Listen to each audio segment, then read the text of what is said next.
పెట్టి అదంతా డంప్ చేస్తారు బయట. అది తీసుకొచ్చి తీసేస్తా బాగుంటుంది. తీసేస్తున్నాం సార్ మన కాటలు పెట్టి మనం చెప్పేది తీసాము. మనం తీసేస్తున్నాం సార్. మనం తీసాను హాస్పిటల్ తర్వాత. అవును సార్. అన్న ఎలా ఉన్నారు? అందరూ బాగానే ఉన్నారా? పెన్షన్ వస్తుందా నీకు? ఎంత వస్తుంది? 4,000 వస్తున్నారా? వాళ్ళు ఎక్కువ మందిని పెట్టారా?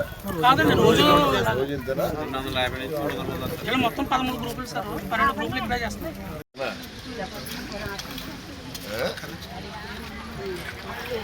నర్రాజు గారు ఈత రాదు నాకు. మెట్టు మీదుగా దిగండి అంతే. వెళ్ళాలి దించున్నారు కదా.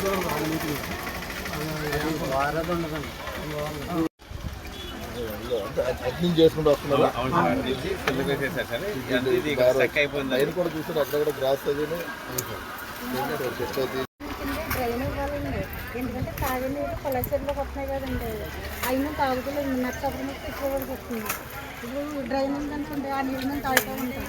నచ్చసరం అంటే గ్రామాలన్నీ హైలైట్ అవుతుంది మొత్తం. మీరు వెనక్కి నాయకులందరూ వెనక్కి ప్లీజ్. మీరు అందరూ వెనక్కి వెళ్ళిపోండి. మీరు గట్టిగా మాట్లాడతారు ఎందుకు? అందరూ అనుకోండి ప్లీజ్. అందరూ కూడా. మీరు ఎంతమంది పిల్లలు? చేస్తావా? ఏం చేస్తున్నారు పిల్లలు? చదివించలేదా? ఎంతమందమ్మా? ఏం చేస్తారా?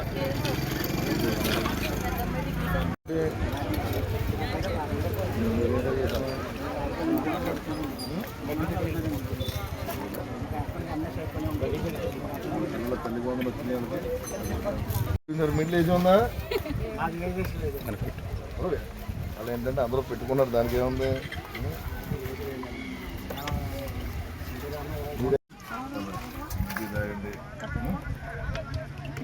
పెద్దవాడి తంగెల వారు సుభాష్ గారిని తీసుకొస్తాను, మంత్రి గారిని. ఇంటికి తీసుకురమ్మంటావా? తీస్తావా చెప్పు.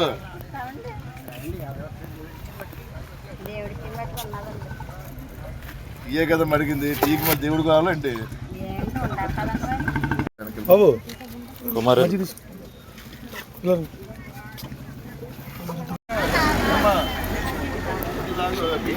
పట్టుకుంది.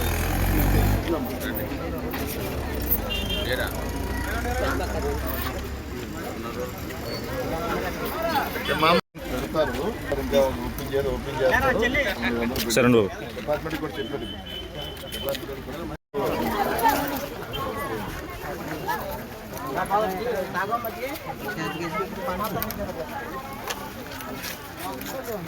కూడా పెట్టవలసింది.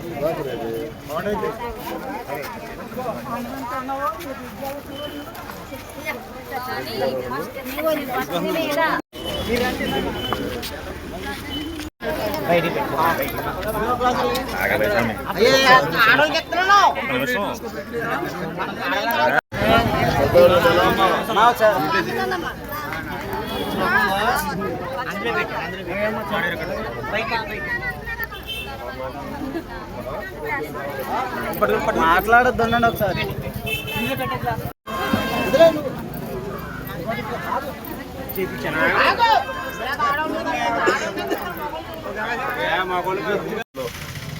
అంటే ఈ 2 సంవత్సరాల్లో కూడా మీ అందరికీ కూడా ఉచిత బస్సు ప్రయాణం పెట్టాం. మీరు ఎక్కడికన్నా చర్చిలో బయటికి వెళ్ళే వాళ్ళు మరి బస్సులో ఫ్రీగా వెళ్తున్నారు. అదే తిరుపతి కానీ శ్రీశైలం కానీ గుళ్ళకి వెళ్ళి హిందువులు ఎవరైనా ఉంటే మరి అందరూ కూడా బస్సుల్లో వెళ్తున్నారు. ఏదో కొన్ని కారణాల వల్ల రాకపోవచ్చు. వాళ్ళు కూడా సెటరేట్ చేద్దాం పెన్షన్లు కూడా. ఎందుకంటే మరి 2-3 సంవత్సరాల ముందు భర్తలు చనిపోయిన వాళ్ళు కూడా పెన్షన్లు పెట్టలే. కొత్తగా చనిపోయిన వాళ్ళకి పెన్షన్లు వస్తున్నాయి, పాత వాళ్ళు రావట్లే. అదేంటంటే ముఖ్యమంత్రి గారు వాళ్ళందరికీ కూడా మన ఇక్కడే కాదు, నరసాపురమే కాదు, రాష్ట్ర వ్యాప్తంగా ఉన్నారు అలాంటి అందరికీ. కాబట్టి ఈ పెన్షన్లు ఆయన అనౌన్స్ చేస్తారు ముఖ్యమంత్రి గారు. తప్పనిసరిగా మీ అందరికీ ఆ పెన్షన్ కూడా త్వరలోనే భర్త చనిపోయి ఉన్న ఎవరైతే ఉన్నారో ప్రతి ఒక్కరు కూడా పెన్షన్ వస్తుంది. ఇప్పించే బాధ్యత మాది. మీరు ఎక్కడ కూడా కంగారు పడుకోవారు. తప్పనిసరిగా మీకోసం పనిచేస్తుంది. చదువు విషయంలో కూడా అంటే చాలామంది మనం అంటే ఆర్థికంగా చిన్న వాళ్ళం కాబట్టి ప్రభుత్వ స్కూల్లో చదువుకుంటారు ఎక్కువ మంది. ప్రైవేట్ స్కూల్స్ అంటే డబ్బులు కట్టుకోలేని పరిస్థితి. వాళ్ళని సత్కరించి వాళ్ళకి షీల్డ్స్ ఇచ్చి గౌరవించాం. అలాగే టాప్ వచ్చిన ముగ్గురికి కూడా వాళ్ళకి చదువుకోవడానికి ఉపయోగపడే ట్యాబ్స్ కూడా ఇచ్చాను నేను.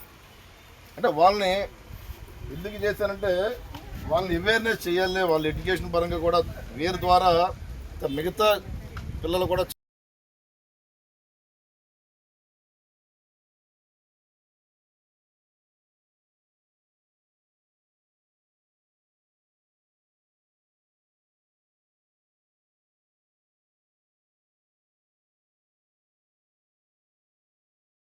నమస్కారం. ప్రత్యేకంగా మీడియా సోదరులకి, మరి ఇక్కడికి వచ్చినటువంటి ఉపాధి హామీ పని కూలీలందరికీ కూడా ప్రతి ఒక్కరికి నమస్కారాలు తెలియజేసుకుంటాను నేను. మరి ఈరోజు నరసాపురం పట్టణంలో నరసాపురం మండలం లక్ష్మేశ్వరం గ్రామంలో మరి ఈరోజు ఉపాధి హామీ పనులు ఇక్కడ అందరూ కూడా పనిచేయడం జరిగింది. దాదాపు 300 మంది పైచీలకు ఉపాధి హామీ పనులు చేస్తున్నారు ఇక్కడ. వారందరినీ కూడా కలవాలన్న ఆలోచనతోటి మరి మేము ఇక్కడ అధికారులు ఈ కార్యక్రమానికి రావడం, వారందరినీ కూడా ఇక్కడ వారితో మాట్లాడి ఏ రకంగా జరుగుతున్న ఆలోచనతో ఇక్కడ ప్రతి ఒక్కరిని ఇక్కడ కలవడం జరిగింది. అంటే ప్రత్యేకంగా చూసుకుంటే కనుక ఏదైతే కేంద్ర ప్రభుత్వం మరి గౌరవనీయులు నరేంద్ర మోడీ గారు మరి గతంలో ఉపాధి హామీ పనుల ద్వారా గతంలో మ్యాండేటరీ ఏదైతే ఉందో 100 రోజులు ఉండేవి, మరి వాటిని 25 రోజులు పెంచి 125 రోజులు చేయడం జరిగింది. మరి వారందరికీ కూడా పేరు కూడా గతంలో ఏంటంటే మన ఎన్ఆర్జీఎస్ నుంచి కూడా మనం ఆ రోజున నామకరణంతో ముందుకెళ్లే వాళ్ళం ఉపాధి హామీ పనులు. మరి ఈ రోజున వివిజీ రామ్జీ పేరుతో మరి దేశవ్యాప్తంగా కూడా ఈ ఉపాధి హామీ పనులు ప్రతి చోట 125 రోజులు పనిదినాలు పెంచే విధంగా మరి గౌరవ ప్రధాని, అదేవిధంగా మరి ఇక్కడ రాష్ట్ర ముఖ్యమంత్రి వారు అందరూ కూడా ఈ కార్యక్రమం తీసుకురావడం జరిగింది. మరి ఇక్కడ చూసుకుంటే కనుక దాదాపుగా నరసాపురం మండలంలో ఇప్పటి వరకు కూడా 8,000 మంది పైచీలకు ఉపాధి హామీలకు ఈ 2 నెలల నుంచి కూడా పనులు ఇవ్వడం జరిగింది. 24 లక్షల రూపాయలు మన వేతనాలు ఇవ్వడం, ప్రభుత్వం ద్వారా వివిజీ రామ్జీ ద్వారా 24 లక్షల రూపాయలు వేతనాలు ఇవ్వడం జరిగింది. మేము ఒకటే చెప్తున్నాం, ఇక్కడ ఉన్నటువంటి గ్రామస్తులందరికీ కూడా మీరు ఇంకా ఎక్కువ మందిని ఈ ఉపాధి హామీ పనులు తీసుకొచ్చే విధంగా ఉండాలి. ప్రభుత్వం ఏంటంటే మీ అందరికీ కూడా ఆర్థికంగా వెనకబడిన వారికి ఒక భరోసా కల్పించే విధంగా కూడా మరి ఈ వివిజీ రామ్జీ ద్వారా ఈ కేంద్ర ప్రభుత్వం, రాష్ట్ర ప్రభుత్వం తీసుకున్న కార్యక్రమానికి ప్రతి ఒక్కరు కూడా భాగస్వాములు ఈ వేతనాలు తీసుకునే విధంగా అందరూ కూడా ముందుకు రావాలని చెప్పి ఈ సందర్భంగా మేము తెలియజేస్తున్నాం. వారందరూ కూడా ఆర్థికంగా బాగా చిన్న వారు కాబట్టి వారందరూ కూడా ఎలా ఉన్నారన్నది మేము వాళ్ళతో మాట్లాడి మరి వారి ఆరోగ్య పరిస్థితి కూడా అన్ని కూడా వాళ్ళతో తెలుసుకోవడం జరిగింది. తప్పనిసరిగా ఈ కూటమి ప్రభుత్వం ఆర్థికంగా వెనకబడిన వర్గాలందరికీ కూడా అండగా ఉండే విధంగా కూడా ఈ కూటమి ప్రభుత్వం ముందుకెళ్తుంది. అంటే ప్రత్యేకంగా ఈ ఉపాధి హామీ పనులు చూసుకుంటే మహిళలు ఎక్కువ శాతం పనిచేస్తున్నారు.